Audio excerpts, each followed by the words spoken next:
Selamat pagi Bapak Ibu Saudara yang terkasih di dalam Tuhan Yesus Kristus. Selamat bertemu kembali dalam persekutuan tengah pekan pada minggu ini. Mari kita awali persekutuan tengah pekan pada minggu ini dengan berdoa.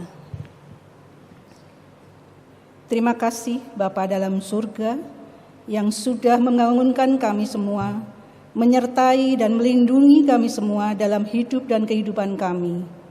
Yang mana pada pagi ini Tuhan juga siapkan berkat berupa firman sebagai landasan dalam menjalani hidup kami sehari-hari. Kami naikkan doa syukur ini hanya di dalam nama Tuhan kami, Yesus Kristus. Amin. Sebelum menerima firman Tuhan, marilah kita memuji nama Tuhan. NKB 34.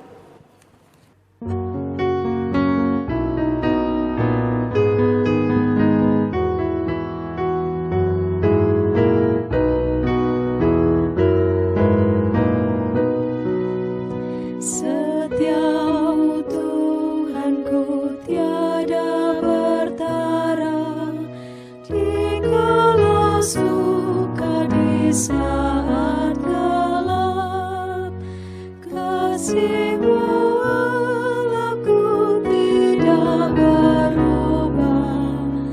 Kaulah pelindung abadi tetap. Setiamu Tuhanku mengaruh hatiku. Setiap pagi bertambah jelas, yang ku perlukan tetap Kau berikan, sehingga ku puas lelas.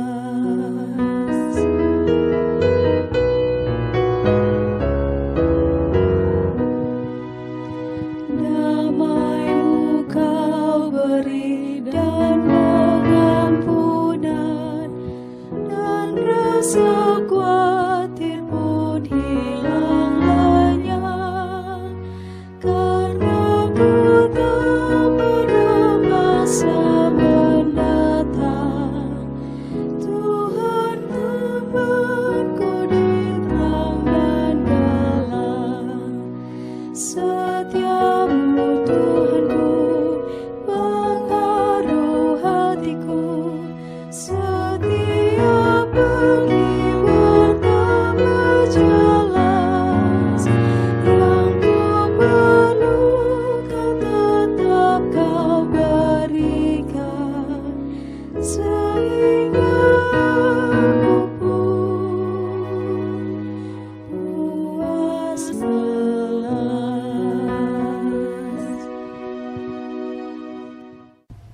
Ya saudara-saudara, jumpa lagi dalam persekutuan tengah pekan. Dan saat ini sebelum kita membaca, merenungkan firman Tuhan kembali, saudara-saudara, kita mohon penyertaan Roh Kudus, kita berdoa. Sungguh suatu anugerah ya Tuhan, ketika saat ini Tuhan kembali beri kami kesempatan untuk mendasarkan kehidupan kami melalui firman Tuhan. Dan bila firman Tuhan ini senantiasa memperlengkapi kami, senantiasa mengingatkan kami, senantiasa menguatkan kami, sehingga kami boleh berani menghadapi kehidupan ini beserta segala apapun yang akan terjadi dan tengah terjadi dalam kehidupan kami. Oleh sebab itu Tuhan, berfirmanlah, kami siap untuk mendengarkan, merenungkan, dan menghidupi firman-Mu. Dalam nama Yesus kami berdoa. Amin. Kadang-kadang saudara-saudara, kita menganggap bahwa orang Kristen adalah orang yang terus-menerus dilindungi oleh Tuhan. Orang Kristen, mungkin ada yang berpandangan bahwa orang Kristen itu tidak mungkin terkena masalah, tidak mungkin terkena namanya pergumulan.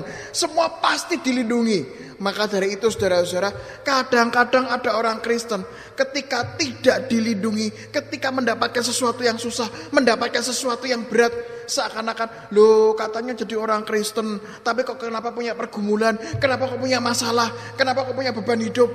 Nah saudara-saudara yang terkasih dalam Tuhan Yesus, menjadi Kristen belum tentu hidupnya itu selalu sukses.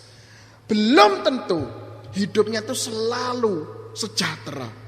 Dalam arti selalu berkatnya melimpah, tidak pernah sakit, tidak pernah kena bencana, tidak pernah kena masalah.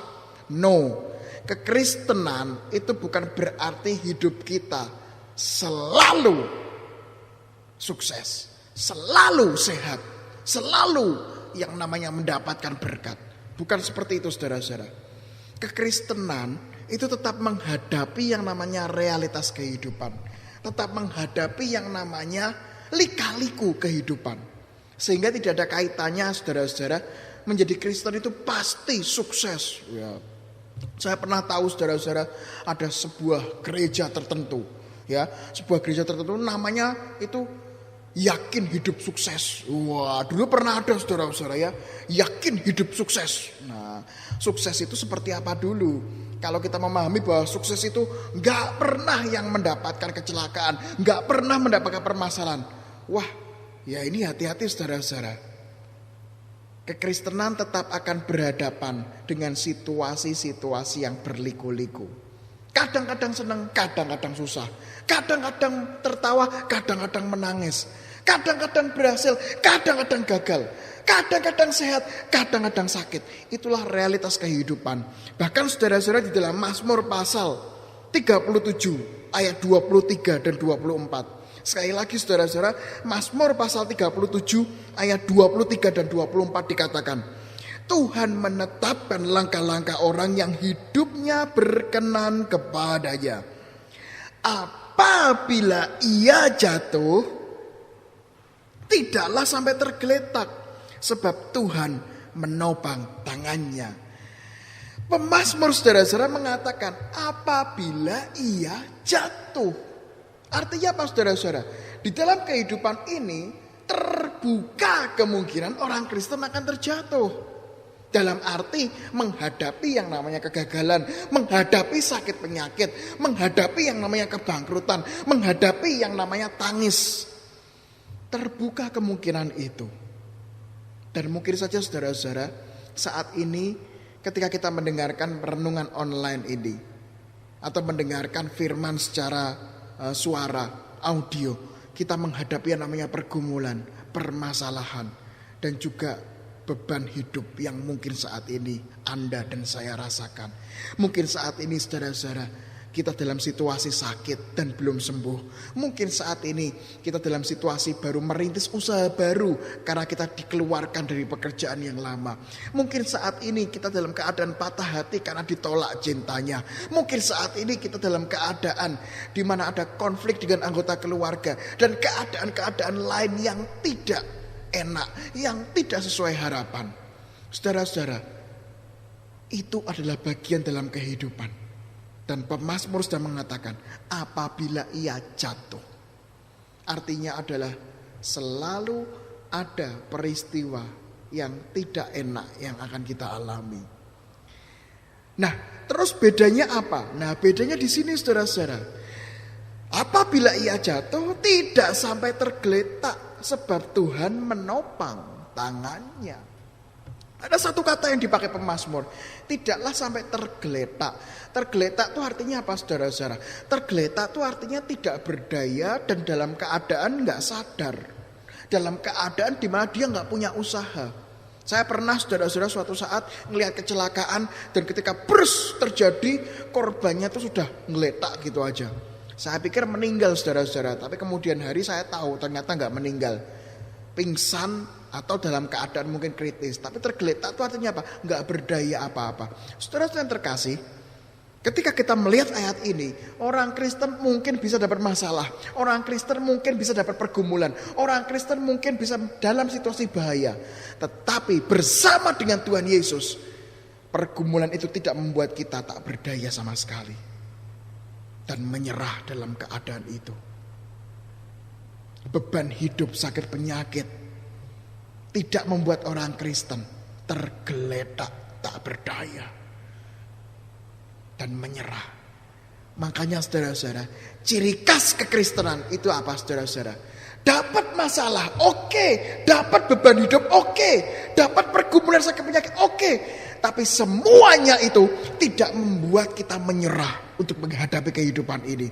Tidak membuat kita menyerah untuk menghadapi apapun juga. Karena apa? Karena Tuhan memegang tangan kita. Sehingga kita tidak menyerah menghadapi apapun juga. Kalau memang harus sakit, kekuatan dari Roh Kudus adalah jalani rasa sakit itu. Kalau kita memang disakiti orang, jalani itu. Dan jangan untuk balas dendam. Ketika kita diperlakukan tidak adil, jalani itu. Jangan menyerah. Ketika kita dikeluarkan dari pekerjaan, jalani itu. Bikin usaha yang baru. Sehingga tidak ada kata menyerah di dalam kamus kekristenan. Oleh sebab itu saudara-saudara yang terkasih nama Tuhan Yesus, masalah boleh ada, tetapi Tuhan juga ada untuk membuat segala sesuatu menjadi kekuatan untuk kita melalui setiap permasalahan itu. Kita berdoa saudara-saudara.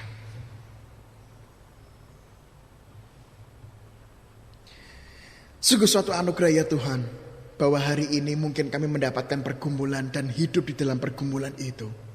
Mungkin saat ini kami memiliki sakit penyakit, sama seperti saudara-saudara kami. Kami teringat untuk Bapak Heru Kusmanto, Ibu Teh Sinwa, Bu Suratmi, Bu Waliem, Bu Suhardi, Bu Kamiem, Bu Sri Saino, Bapak Adi Sunarto, Ibu Suparmi, dan nama-nama lain. Dan mungkin saja saat ini juga kami juga mengalami kelemahan tubuh. Ya Tuhan, mampukanlah saudara-saudara kami maupun kami yang sedang sakit ini untuk tidak menyerah, tidak tergeletak ketika ada pergumulan yang terjadi. Mampukanlah kami ya Tuhan dan saudara-saudara kami untuk tetap beriman, tetap percaya dan tak menyerah untuk menghadapi terapi, untuk menghadapi masa perawatan, untuk menghadapi konsumsi obat-obatan, untuk menghadapi masa pemulihan yang ada. Tuhan berkati, Tuhan sertai. Saat ini Tuhan kami juga mau berdoa untuk tiap pergumulan yang mungkin kami alami. Mungkin ada pergumulan karena keuangan, pergumulan karena hubungan yang kurang baik dengan anggota keluarga. Mungkin ada yang memiliki pergumulan juga karena pekerjaan, memiliki pergumulan untuk masa depan. Ya Tuhan, di tengah pergumulan inilah, mampukanlah kami untuk tetap berjuang, tetap berani menghadapi hidup, tidak lari dari permasalahan, dan tidak menyerah untuk menghadapinya. Karena kami yakin bahwa tangan Tuhan menopang setiap kami menghadapi pergumulan yang ada. Kami rindu juga berdoa Tuhan untuk proses vaksinasi, orang-orang yang memperjuangkan di bidang kesehatan, memperjuangkan di bidang pengambilan kebijakan, yang terus memperjuangkan kemanusiaan, memperjuangkan keadilan, memperjuangkan perekonomian, memperjuangkan pemulihan lingkungan hidup, memperjuangkan kemanusiaan, memperjuangkan persatuan negara kami. Tuhan berkati, Tuhan sertai, dan Tuhan kuatkan. Terima kasih Tuhan, hanya di dalam nama Yesus kami berdoa. Amin.